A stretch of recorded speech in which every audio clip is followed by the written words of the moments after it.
HanselMinutes.com, it's Hansel Minutes, a weekly discussion with web developer and technologist Scott Hanselman, hosted by Carl Franklin. This is Lawrence Ryan announcing show number 86, recorded live Tuesday, October 16th, 2007. Support for Hansel Minutes is provided by Telerik RAD Controls, the most comprehensive suite of components for Windows Forms and ASP.NET web applications. Online at www.telerik.com. Support is also provided by .NET Developers Journal, the world's leading .NET Developer magazine. Online at www.sys-con.com. In this episode, Scott and Carl talk open source licensing with Act Online President Jonathan Zuck. Hi, this is Carl Franklin, and you're listening to Hansel Minutes from HanselMinutes.com.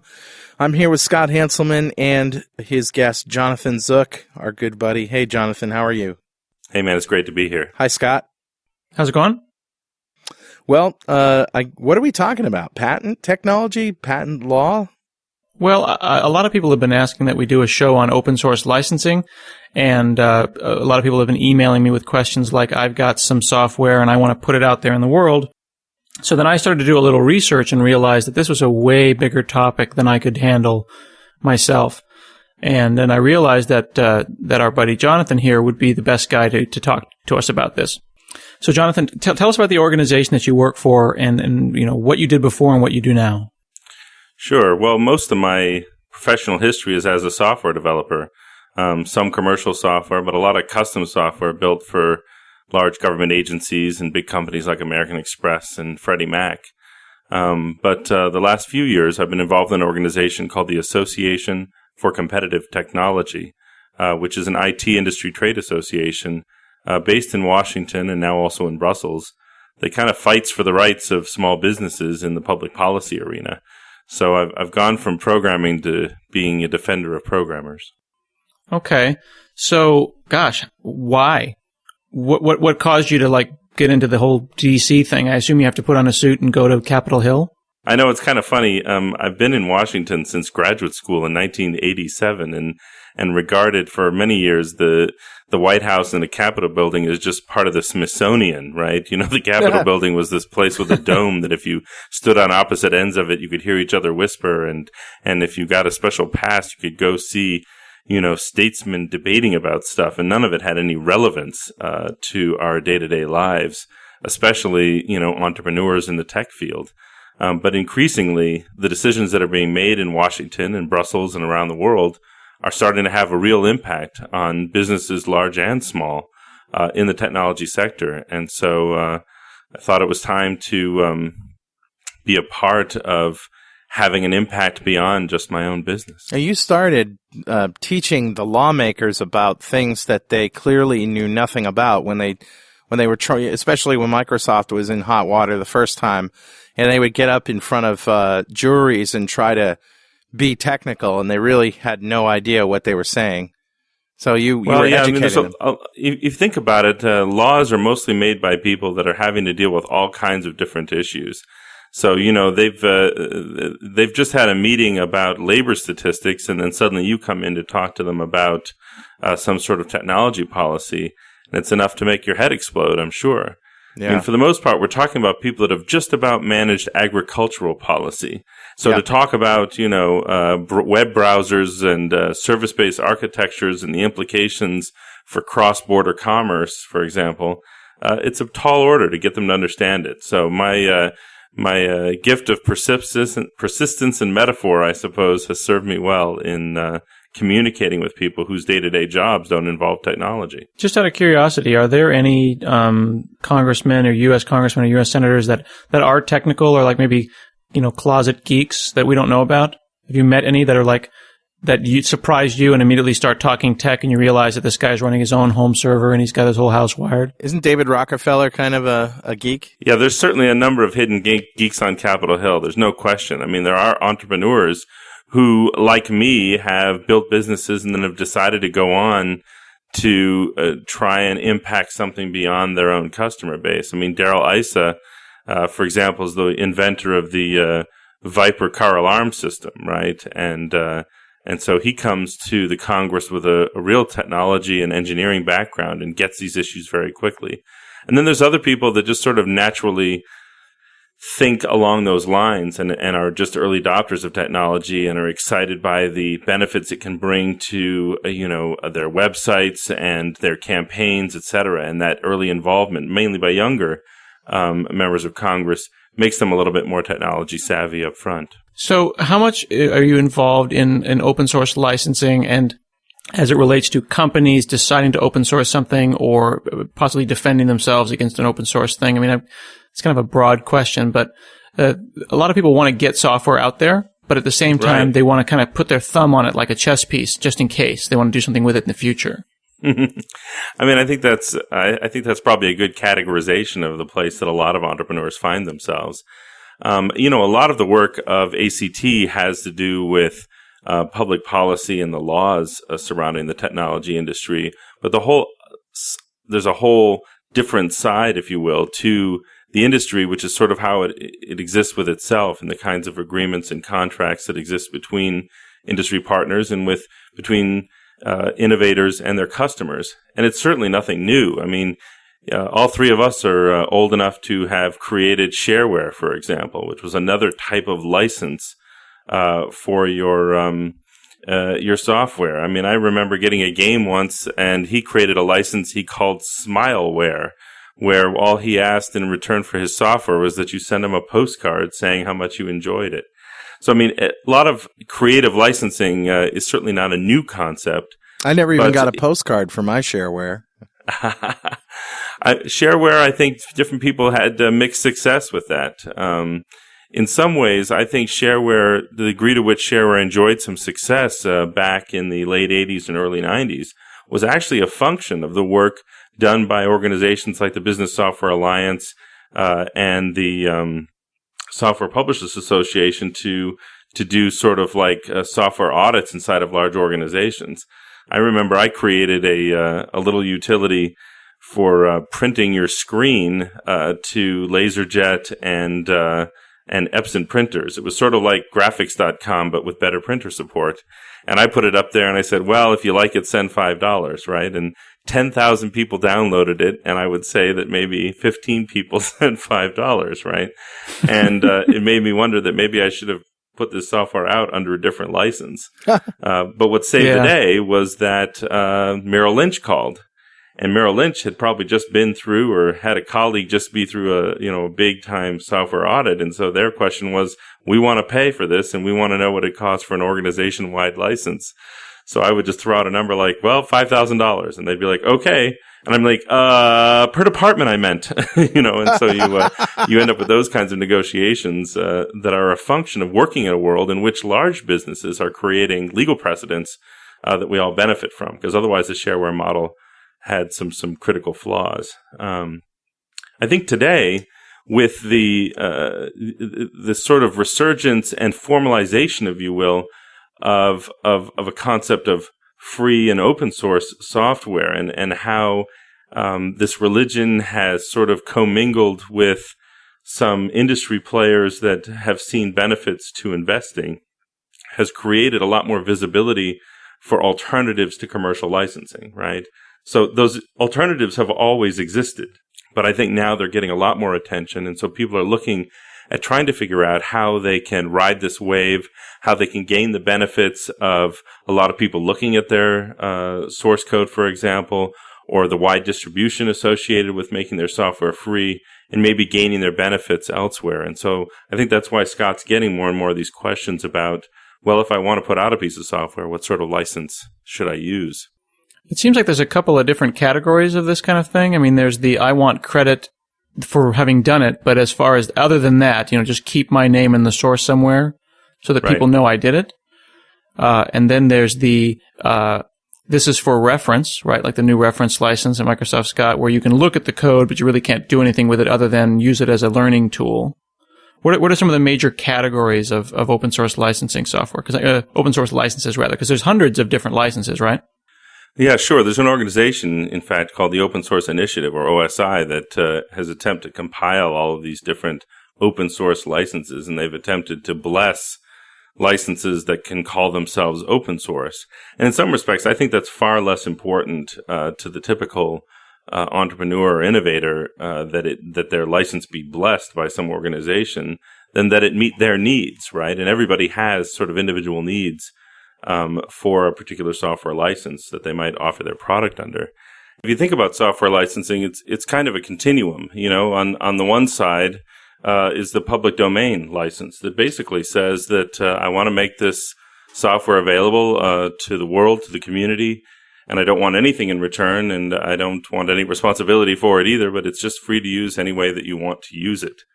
And on the other side of the continuum is a typical commercial software license that can be very specific about how the software can be used and under the conditions in which they have to give the software back, etc. There's even been provisions in end-user license agreements that specify that the software can't be used for illegal activity, for example.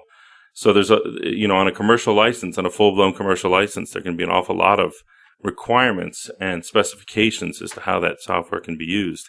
And then along that continuum, there's a lot of different choices and categories of licenses that have to do with what kind of limits you want to place on the use of the software, or what kind of rights you want to retain for the software that you've created. So if you think, starting again from the left, the next software, the little bit more restrictive license is the Berkeley software license that you hear from a lot of people, the so-called BSD license. And that license has mostly to do with releasing your software out for any purpose, but you really want limited liability associated with the use of that software. So what you're saying to people is, hey, you can use this software any way you like, but I take no responsibility for the software or how you use it. Don't call me, right? So if you build this software that's for cruise missile guidance systems and it knocks off somebody's grandma's house, it's not your responsibility, right? It's got to be the responsibility of the person who made use of the software. And just by virtue of the fact that you put that license in a license.txt file, but by them using it, they have kind of implicitly accepted that license? That's exactly right. By them using that source code, you're saying if you don't agree to assume full liability for the use of this source code, then you're not allowed to use it. So in other words, if they don't agree to that level of liability, then they are not allowed to use that source code from you. And so the next license over, and the one that's gotten a lot of publicity in recent years, is something called the General Public License, and or GPL. And that came out of the Free Software Foundation. And that license has a particular purpose, which is to in a somewhat viral fashion, expand the base of freely available software. So while that software is freely available for use, there's some restrictions that have to do with, once you use this software, what you have to do with your modifications to the software, that you have to give back your modifications back into this sort of communal system of software that's built up around this license. So that particular license is one that very heavily makes use of your copyright, that says that this is still my software, I still own the rights to it, and that I'm giving you the ability to use this source code in your own products, but with the proviso that you will give back any modifications you make to the software so that I can improve my software, the community can make use of those modifications. So it's a license that is designed by a community as opposed to an individual vendor. And I think that's one of the things that distinguishes it. It's a license that's designed to build up the resources of a community rather than specifically address the interests of a software builder. Initially that sounds like such a great idea, but one of the things that we got in trouble with, because our lawyers didn't understand it, maybe you can answer this, is that let's say that I'm using a testing framework that's GPL'd. And I'm testing software that I don't want GPL, but they've become linked, right? And this is where we get into that technical versus legal. I've gone and said, using the .NET-ism, add reference. And now, in memory, these things are linked, but on disk, they're not. Has that virus, quote unquote, spread into my software? Do I have to now give away the thing that I'm testing? Right.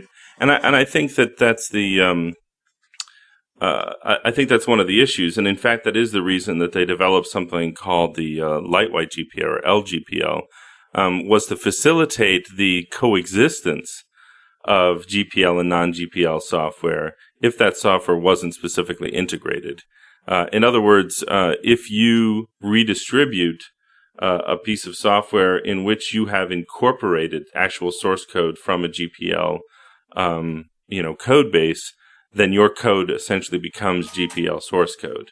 But you do have the ability to kind of mix things at a DLL level and allow to create software that interacts with GPL software without taking on the viral nature of that license. So that limited could also mean library. That's right. Okay. The library GPL, exactly.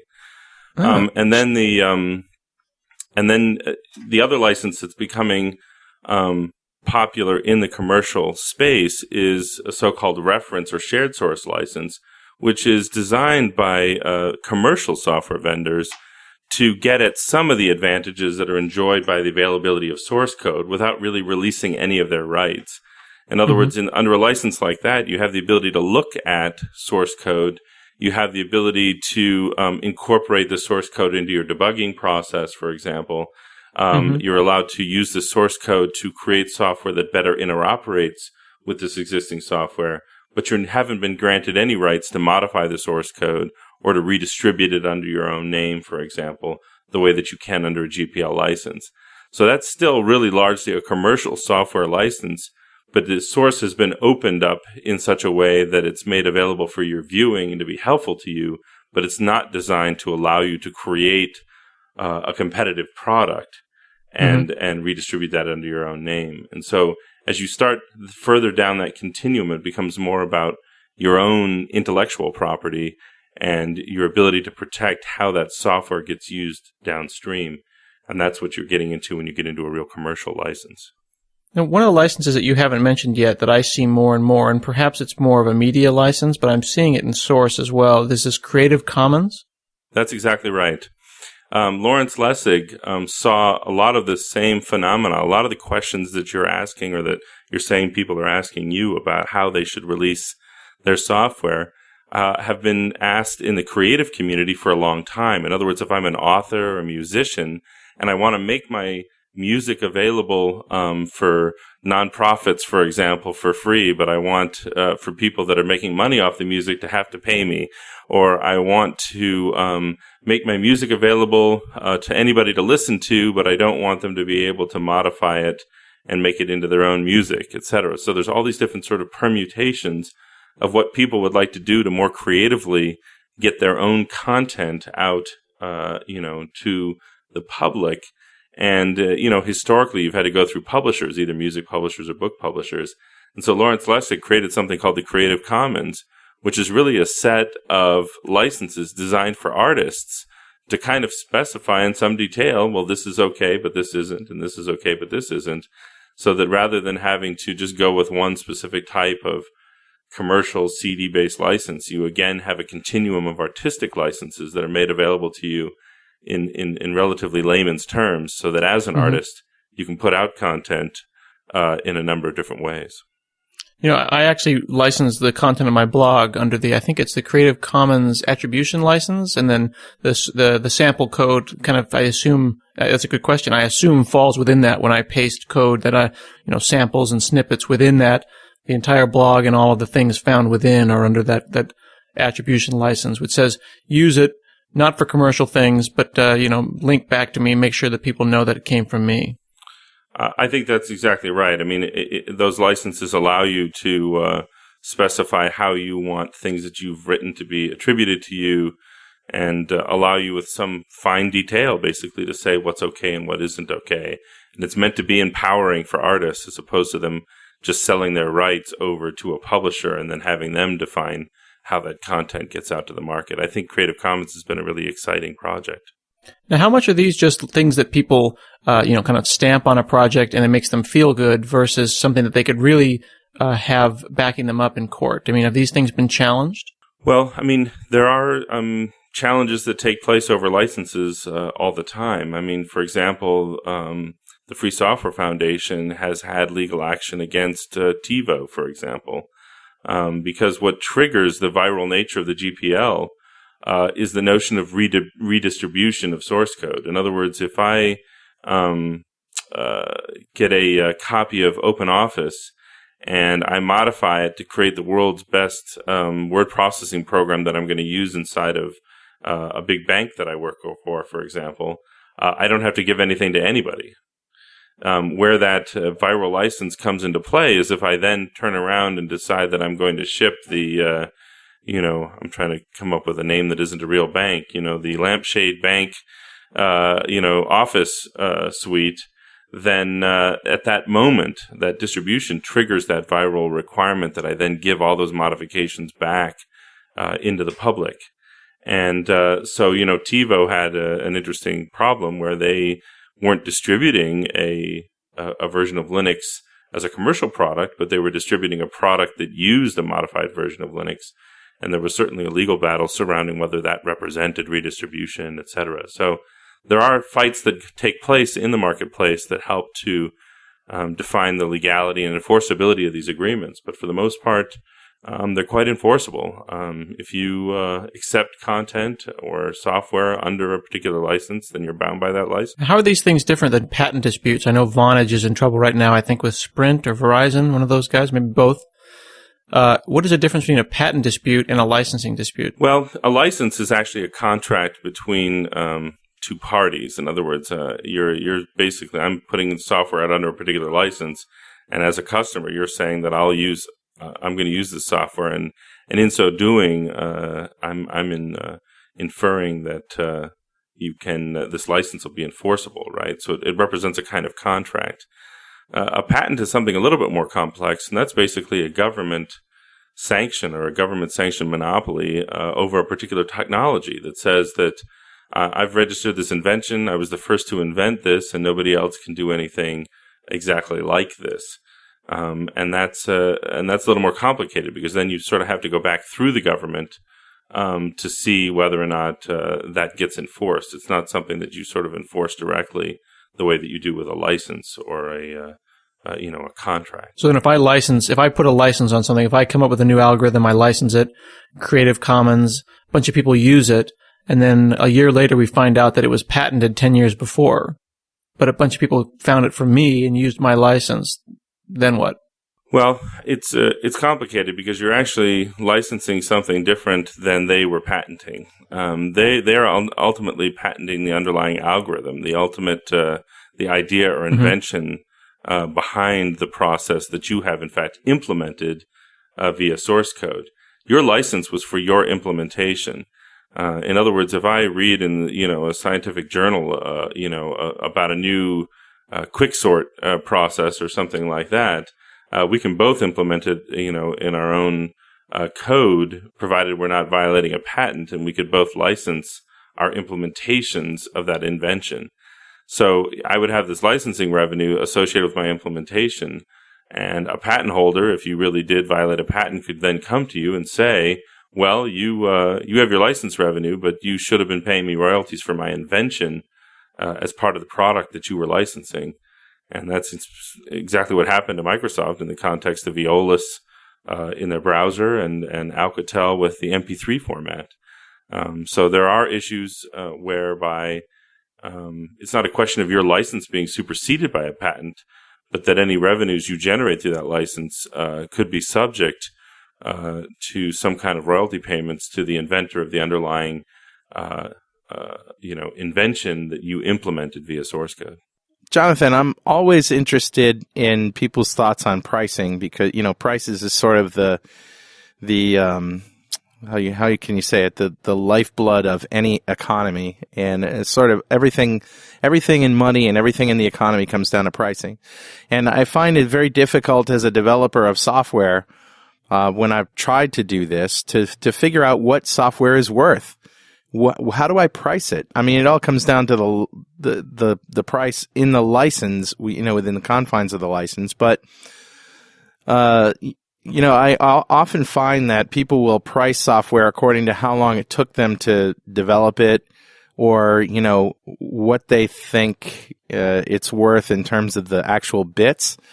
But, it's very difficult to get your mind around the fact that what it's worth is what people will pay for it. Oh, that's exactly right. I mean, often we ask the question, is this a prescription or a vitamin?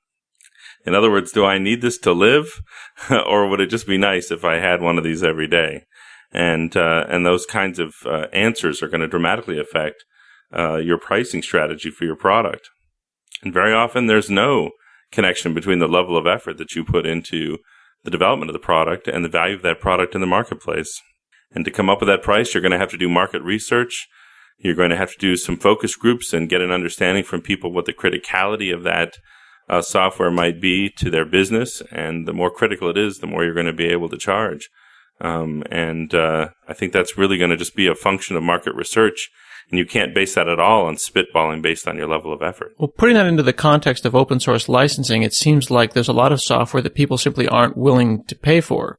And, to Carl's point, pricing is difficult. And oftentimes if it's worth $1 or $2, or if it's a couple of hundred lines of something, or if it's, an MP3 encoder, but it's not something that's a 1995 build a company around it kind of a thing, I'm just going to throw it out there. And I'm wondering kind of if I've just got a bunch of software and I just like to put it out there for the people. But if in the future something comes along where people start making piles of money off it, I'd like them to give me a call. Basically, it's like, I don't want to build a business around this, but if you do, call me. I mean, what license is appropriate for that? Seems like one could throw as much stuff out there as possible and let someone else take the risk. Well, and obviously, that's a kind of idyllic situation. Yeah. But you do, in most instances, retain the rights to the things that you do. And so there are a number of software companies. If you remember way back, the company that built the software Procom, which is communication software, was in both the commercial business space and the shareware business space. And they just had a previous version available as shareware and the current version available as commercial software, for example. So they were able, through their shareware model, to gain an understanding of what was needed in the marketplace, get recommendations for new features, etc., and build up a customer base of people that wanted to use that software. But then if you wanted the most recent version, you had to pay for it. So that was one way that you could, deal with that dichotomy. In sort of modern day, there's a company called MySQL that have a SQL database engine, and they do exactly the same thing. They have both a GPL-based version of their product and a commercial version of their product, and because they own the copyright, they're able to distribute the same software under two different licenses. And so you can begin to experiment with the licensing in such a way that you're doing the market research. You're building a community of people that are going to support your software downstream, but when it comes to trying to sell the stuff into American Express, you can relieve them of the burdens of a GPL-based license by simply selling it to them commercially. I never understood that, and I think you were just about to touch on that, which is, how can somebody give away software on one hand and then charge for the same thing on the other hand? And how does that possibly work? Right, what license would I pick to have the Scott Program Community Edition that people have sourced to and the Scott Commercial Edition that I can then sell? That's better. Right. I mean, we know Rob Howard does that with Community Server, right? Mm-hmm. I mean, they have two versions of that product as well. It fundamentally has to do with what kind of license your customer wants to be under. Mm-hmm. Remember that the GPL has a lot of restrictions and a lot of kind of dangers associated with it that you might not want to deal with. I might want to make to use this software commercially, for example. I might want to distribute a product that makes use of this software, and I don't want to have to worry about whether or not I'm giving back the right thing, etc. So just charge me a license fee and give me a commercial software license. And in that context, a company like MySQL can go to SAP, for example, and say, okay, well, you want to use the MySQL engine behind your commercial tools, you can do it. Here's the royalty fees you pay for it, and you don't have to worry at all about the GPL. I see. Now, there's other people out there that are using the GPL version of MySQL, but SAP doesn't care about that. It really comes down to like your tolerance for being illegal, right? I mean, a small mom and pop company with one guy who doesn't have anything to lose can, violate a GPL agreement by making copies or whatever, doing whatever it is with it. But a big corporation who's going to distribute that to every desktop, if that's not covered in the free license, they're now vulnerable legally. I guess that's really what it comes down to, isn't it? Well, partly. I mean, under the GPL, you can buy one copy of a piece of software and give it to everybody in your organization, and that falls within the license. It's only the point at which you sort of then republish it under your own name or put out some piece of that as your own product that you trigger this reciprocity portion of the license that says that, okay, well, you've done a redistribution. Now, whatever it is you're redistributing under your name, you have to give back to everybody to redistribute it under their names, right? Okay. So, I mean, in some measure, you have that issue. But if I'm building a commercial software package that I'm selling to people, then it becomes questionable about whether or not, maybe I've modified the source code slightly to meet my needs, to interoperate better, et cetera, and I don't want to make that available to the community.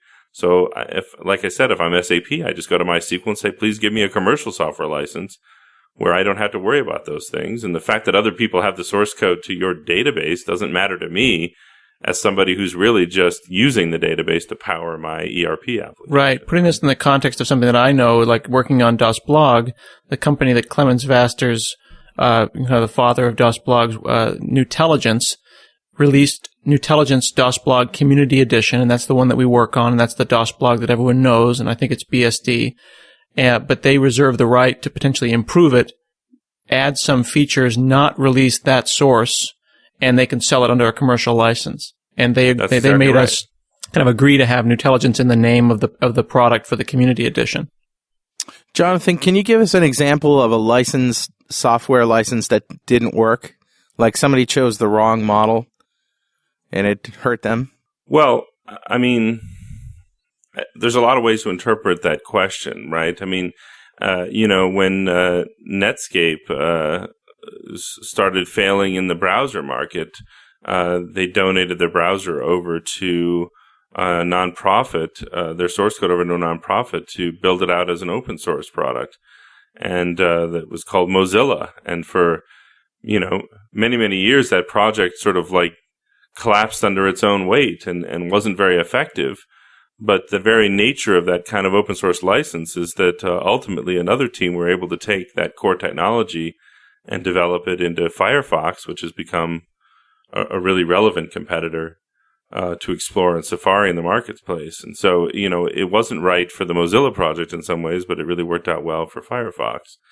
So you'll see situations where there's commercial software that will be kind of donated into the open source arena because it didn't work as a commercial product. And so it helps generate goodwill and a source code base that allows others maybe to pick up the ball, or a community of people to pick up the ball and carry it from there. I'm thinking about those companies that had software that you pay once for in 1 week, and then the next week they're charging, a monthly fee for, and, which is supposedly great for them. But why would your user base want to go from paying once to paying monthly, or else it stops working? That software as a service model sort of works for some things and not for others, I think.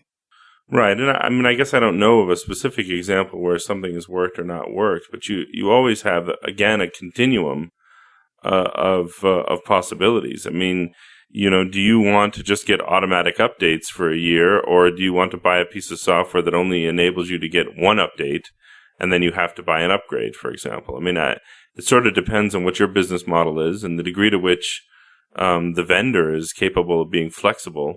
Then as a customer, you can kind of decide what sort of, a purchase model you want to have for the maintenance of that software going forward, right? It's mostly about new versions rather than just sort of crippling the one that you have. And there's the factor we haven't talked about, which is competition, that which affects pricing, which affects your model, which affects everything. If you have a competitor out there that has a particular license that, is more lenient to the customer and less commercial, you'll have a tough time trying to sell that software under a commercial license. That's the theory, right? But then look at how many people go out and buy Evian water, right? I mean, that's the commercial software version of the stuff that comes out of the tap at your house. And so the degree to which you're able to build something that people feel they can rely on more, that's going to be better supported, that has a better community of people that kind of back up that software, that know it, that can implement it on a consultancy basis. There's a lot of factors that go into the value of your product beyond just the price and features of that product. And so I think it's a mistake to believe that you can't compete with open source software with commercial software, because it happens all the time. Well, this sounds like a pretty good place to stop. And just as we end here, what was the name of the website where people can go up and get a list of the different open source licenses so that our listeners could potentially educate themselves and make the right decision about how they want to release the software that they might have in their garage? Right. The Open Source Initiative, or OSI, is the organization that maintains all these open source licenses and kind of blesses them as open source. But let's, keep in mind that it could be that you don't want to do an open source license, but that you instead want to make your source code available under a commercial license in a type of reference oriented license, for example. And can people get involved with your organization? They sure can. We're a trade association, and we work on issues related to public policy. One place I guess I'd like to direct people right now to get answers of these kinds of questions, and just talking about the business side of their enterprise, is something called the Innovators Network. So if they go to www.innovators-network.org, you'll see a lot of resources and white papers and webinars on the business side of your business. And I think a lot of entrepreneurs have, all they need in terms of keeping up with the technology side of their business. And this site is about how to form partnerships, how to identify and protect your intellectual property, how to do due diligence on your business, etc. So Innovators Network, I think, is worth checking out. Great. We'll be sure to include a link to the Innovators Network on both the Hansel Minute site and on my blog. Thanks a lot for taking so much time out of your day to talk to Carl and I, Jonathan. I really appreciate it. My pleasure. And we'll see you next week on Hansel Minute.